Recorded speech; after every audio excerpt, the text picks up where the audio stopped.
On today's episode, I spoke with McKenna Sweazey, the founder of metaXmoda, about marketplace marketing, AI, and a bunch of other things. McKenna is an experienced global marketer and Web3 expert who's worked with brands like YSL, Google, and the Financial Times, and many, many more. And in this episode, we're going to talk about the challenges and fun of marketing a marketplace, how she uses AI in her workflow, and a lot about cutting edge marketing and what the future looks like. So let's dive right into the episode. So let's start by giving the audience a chance to get to know you for those who don't. So if you wouldn't mind just kind of giving the bullet points of your marketing career, things you've Mm, done, what's led you to this point, and then what you're really focused on right now.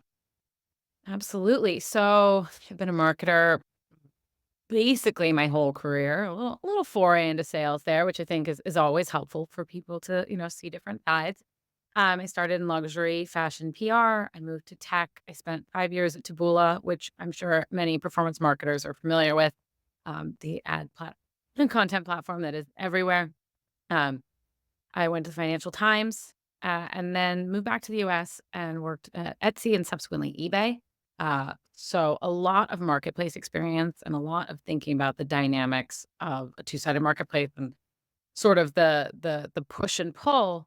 Um, and with time, I've really sort of narrowed my focus into that e-commerce space. And there's another push pull there, which I think most marketers would recognize, which is content versus advertising, and how do we stoke consumer desire, and what's the difference between sponsored content on Instagram and ads and TikTok, and finding that way to get consumers jazzed about, things that they wanna buy. So that's the kind of marketer I am. I'm super excited about that bringing that tension and then helping people find it within marketplaces. I think marketplaces are, there's like a bifurcation in e-commerce, and you're seeing a lot more bigger marketplaces, and people taking on outside inventory, which changes the consumer experience and how do they find what they want to find. So I spent a lot of my time working with different brands, and a lot of different smaller B2B players who are figuring out different parts of this funnel and different ways that the consumer action is going to change as we change our content consumption online. Um, and I write a lot at metaXmoda, which I did name before Facebook renamed themselves. And so, yeah, that's me in a nutshell. I want to spend a little bit of time here on the marketplace side. We haven't really covered that too much, but for those who have maybe only worked B2B or only worked e-commerce, but not any marketplace, just one persona, can you walk through some of the challenges of talking to completely different groups and having like sub personas within that? Like what are all the challenges of marketing a marketplace? Yeah. And I think one of the exciting parts or interesting parts is like the health of the marketplace might be unbalanced. You might need, and I think often need, many more buyers than sellers. But it really depends on sort of what you're offering. And anyone who's shopped on Poshmark or eBay or anywhere can tell that sometimes you buy from like what feels like a pretty professional outlet and they have thousands of listings.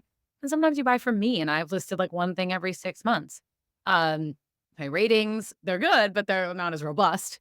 My response time, not as good because, I have small children. And so keeping that health and keeping it transparent enough to understand what sort of person you think you're dealing with. And that's also on the consumer side. You have to let them know what the personas are. On the other side, we have 2 options, 3 options here. We might have mom and pop, we might have professional sellers, and we might have just random McKennas who are selling stuff. So I think that transparency is hugely important. That conversion, once you've had a good experience buying and then you think, "Oh, maybe I could sell something," if it is a peer-to-peer marketplace, which many of these are, though not all. But not every buyer is destined to be a seller. And so I think particularly for like a life cycle marketer, and you're looking at the limited number of touch points you have, and this is obviously where data science comes in. Is this the time to talk to that customer and say, "Would you like to be a seller?" Or is it the time to say, "Woohoo, shiny thing, buy something new over here?" Um, so I think that balance, and you certainly have a seller marketing team that's like, "Tell them to be sellers, tell them right now." And then you have a, current revenue number that's like, "Tell them to buy something right now." So I think that tension, and I think actually it goes back to what I was saying before. There's that intention between the 2 sides, and the health extremely important. This is so many years ago. I'm sure I can talk about it. I did a project for Amazon when I was in business school, and we were working on, small changes that the consumer really need. I think it was like a tax ID information. But the sellers absolutely were up in arms. They were so pissed about it. Um, and how to message that. So I think that changes the product marketing and two sides of it. Again, I'll just simplify and say it's really that tension, and you need sort of a strong leadership that is respectful on both sides that can argue the point and then say, okay, for the health of the business, who's going to win? Because somebody's not going to get their message right if you only get one email. Absolutely. And I think that the common narrative is like marketplaces are harder, which is probably true overall. But I am curious on the flip side of that, in your experience having worked across different companies, in what ways is like marketing a marketplace more fun or simpler or easier in any way?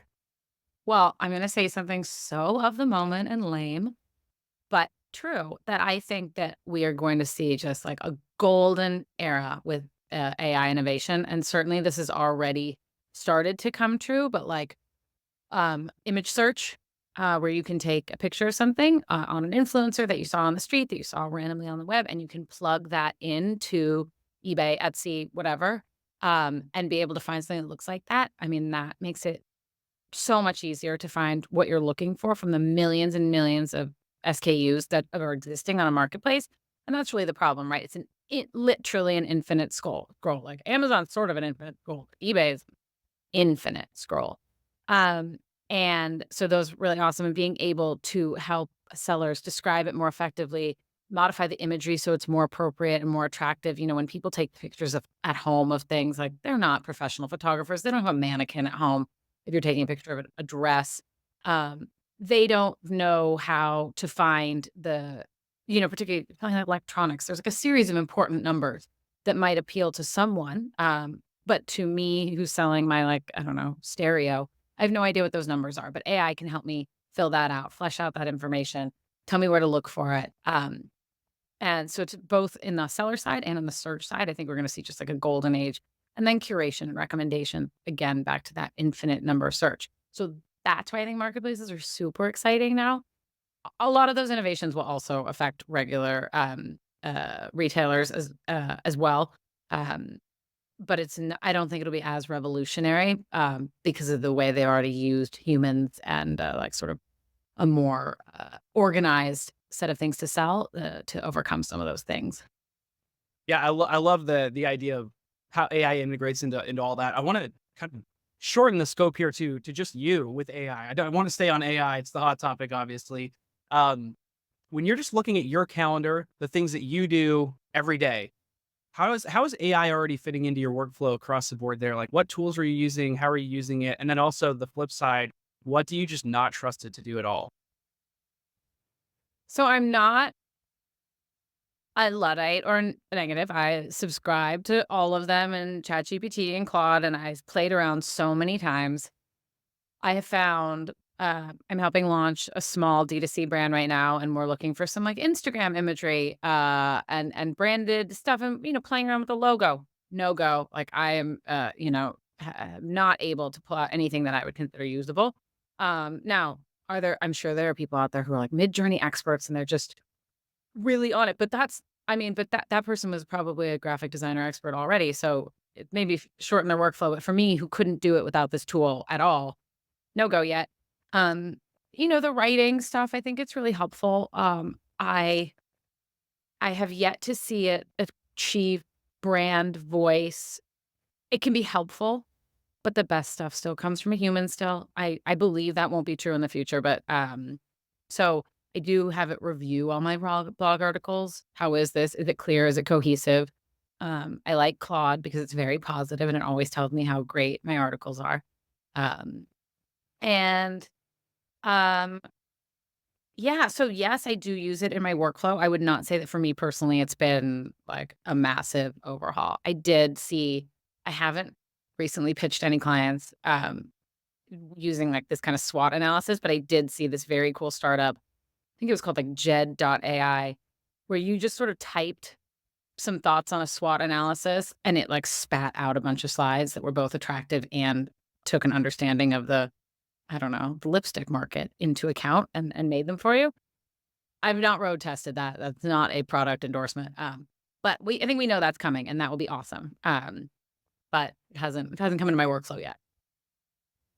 Let's take a step back here. So when you first started your career, first off, what year would you say you like really started as a marketer? I would say, well, I graduated business school in 2013, and I think that was when I had marketing goals before that, but I was young and green and maybe not as smart as I am now. Gotcha. So it's at least been 10 years where Yeah. you've been around it plus. When you look back at when you were a little bit more green, or even after your graduation, things like that, what's different now? For better or for worse? And we've talked AI, so that's kind of an obvious one, but just marketing in general, the things that you focus on, the way you do things, how do you feel that has changed over the past decade? Interesting. I mean, we have access to a lot of data, and I think there is obviously it's become far more data driven. I think in some organizations and some experiences I've seen that has come at the expense. Literally, you spend a lot of money getting the data, and the data isn't pure. And so you might have been better off using your intuition and just saying, what do we, let's do a few surveys. What do I think my customer wants? Um, and trying to build off of that. But then the data thing is also incredibly valuable, and particularly when you're talking about like people's behavior on site, and we didn't have that before. Obviously, the rise of social media and the degradation of regular media, and like I come from fashion PR, and that was all magazines when I started. Those barely exist anymore. But that idea that you just rely on someone cool to tell you what to buy has obviously not changed, like even barely at all. Except there's a more of a fire hose of content. So I think with that fire hose of content, I guess is why you need the data, right? There's not just one or two or 10 magazines, 732 million influencers. I don't know what the number is. That made that one. So I think those go hand in hand. It's really that fire hose of media and content plus, which requires being more data driven because it's just too diversified, both the consumers and the creators. As you're bringing up influencers, just got me thinking if you have any contrarian takes, hot takes, things that you deeply believe about influencer marketing. Do I have any? Oh, yes. Yes, I do. So one of them that I would love to see, it's a contrarian take now, though I think we're going to see it in, say, television. And you're already seeing some bundling of some of the subscriptions of cord cutting services. And I think we've seen it in other industries that have been disrupted by the internet, which is that people don't actually have the bandwidth to subscribe to this many different voices. And I think we will see a rebundling of groups of influencers, whether they be Substackers or Beehivers or Instagrammers, TikTokers, or whatever, and a bundling of their narratives together. And obviously, you see this a bit, obviously people belong to the same agency groups or the same groups that are negotiating the commercial deals. But I think you'll see it in the content space too. I mean, that's what I would love to see, right? It's like an old fashioned marketing calendar. And it doesn't matter exactly who the one person is. I need to tell my story at a cadence that appeals to the consumer. It doesn't matter what you creator have on your schedule if I'm a big brand and I have control. Um, so I think a bundling, I think that's a pretty, I don't know if it's contrarian. I feel strongly about it. Um, and I don't think influencers are going away. You hear it all the time. That's nuts to me. I think, Anna Wintour, like En Vogue, was an influencer. It's by a different name. I think we'll have this forever. So my non-contrarian type take. No, that's the cycle, I guess. The unbundling, the rebundling, the re-unbundling forever. Yeah, Do it. bundling. We'll get back in, yeah, and then eventually, we basically are reinventing cable currently. Yeah, With- exactly. Exactly. yeah, but it certainly feels that way. In terms of like technologies, waves, AI is kind of the big thing right now. Web3 a couple years ago, and there's so many people that are into that, and then you've got VR, AR, all these different things. Some of that stuff's gotten big already. Some of it has always kind of been in the discussion the past decade or so. Which of these things do you believe in? Like for marketing specifically, are any of those more cutting edge waves? Do you really feel strongly about any of them going forward? Literally all of them. All of them. I write about immersive. It doesn't, for me, it doesn't matter between VR and AR. I think both have their both technological and like user limitations. But I think when you're talking about experiencing experiences that cause you to buy things and understanding a brand world, I think it's going to be so amazing when we get there. And it'll probably be AR first. The only person I know with the Meta glasses is my 80-year-old mother, though. So, um, but she's very hip. Uh, so I'm super long that. I do think there's a lot of opportunity for blockchain, particularly in the case of luxury goods and authentication. The EU has this regulation that's coming out called Digital Product Passport, and they are going to tag every item with like sort of a supply chain and a one-for-one indicator. It doesn't have to be blockchain, but that is going to allow marketing by item, not marketing by person. So I am still very long that as an opportunity. And let's call that blockchain by any other name. Um, and yeah, so we covered Web3, we covered VR, we covered AR. No, I think they all, if the consumer or the government pushes them forward, I think they will all provide novel ways for people to interact with brands. And particularly, I mean, I'm too old to spend too much time in Roblox, but man, it's very cool. What Walmart's doing is very cool. And it's a very different immersive experience, and we uh, physical retail is suffering so badly, and it's hard to know what that will look like. It will certainly look like something, but being able to create the most beautiful, perfect store that's staffed all the time and has every size you can try it on. I mean, it's a no-brainer to me. I do not think we're there yet. I think there's a lot of limitations, and unfortunately, I think those limitations are a little depressing. But when we get there, it's gonna be amazing. Yeah, interestingly enough, on the VR, I agree across the board as well. I think all of it's going to have its place and be pretty foundational. On the VR, AR stuff, the stuff that I would want to use it for most, the more that I think about it, almost requires in-person buying still. So like, but where I would be most interested in VR is seeing a movie in a real theater with a real audience, but I don't have to be there. But that also requires other people to buy tickets and be in the theater, or an NBA game courtside if I could pay to be courtside but not have to go there. But that requires people to still buy and be there in person. So there's an Yeah. interesting balance of like, still got to do this stuff in person, or it's not going to be as cool. But then the up flip side of it being in VR is super cool. Um, Humans love to do things in groups. Music sounds better, jokes are funnier. But I think, like, I mean, Travis Scott has done all these like Fortnite concerts, right? I think that that's totally a reasonable expectation. And I do think I agree. It's a little bit like we're rewriting everything. Humans like to do things socially. We are not going to avoid that. And bots, I don't know if we're all sitting next to Scarlett Johansson on all around us in the concert, will it be as good? I don't know. For sure. As we wrap up here, I want to kind of reflect on again your career, and if you just think through milestones of most important things you've learned, like, oh, that was actually pretty important. Didn't realize it at the time, but that was kind of an inflection point. What are two, three of those learnings or inflection points you look back that maybe you could teach to our audience? Yeah, I'm trying to think. It's a very good question. Um,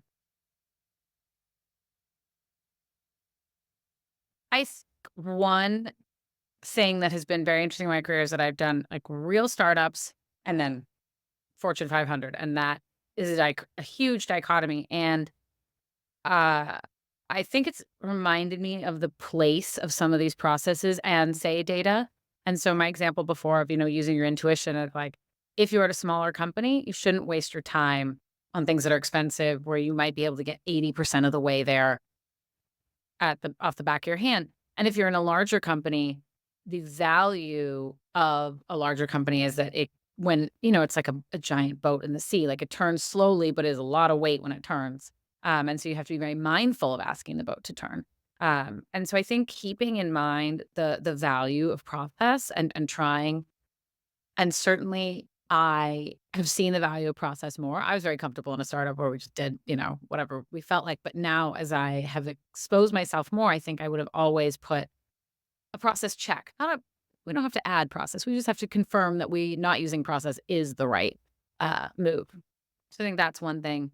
Um, and two, I think the other thing that this sort of silly, but I do. Someone told me that a peer was like, "We are going to have to move back to B2B because B2C is a young man's game." Because TikTok is for youthful people, and I thought, how sad. I never want to feel that way. Like, I am not 22. I'm not going to be 22 again, and I'm not going to enjoy the same things. But I never want to be totally out of it. And that I think is the other thing. Staying really abreast of what's new, I think, is the most important thing because it affects. And frankly, even if you're doing B2B, I don't know, there's probably someone crushing B2B TikToks out there. In fact, I can think of a few examples. So that felt silly to me. So never pigeonhole yourself. There's always room to grow. Love it. Well, as we close out, I appreciate the time that we've spent together. I think we've learned a lot here, and want to give you a chance to share where people can find you and what you're working on online. Yes. So metaXmoda, it's a Substack, METAXMODA. I have Substack. I also have a LinkedIn subscription because we all know how that is much easier. I'm pretty prolific on LinkedIn. And again, working in a lot in the influencer space, sort of B2B influencer opportunities. And then with marketplaces and thinking, how are we going to sell more stuff and delight people? Hopefully using AI. Yeah. So that is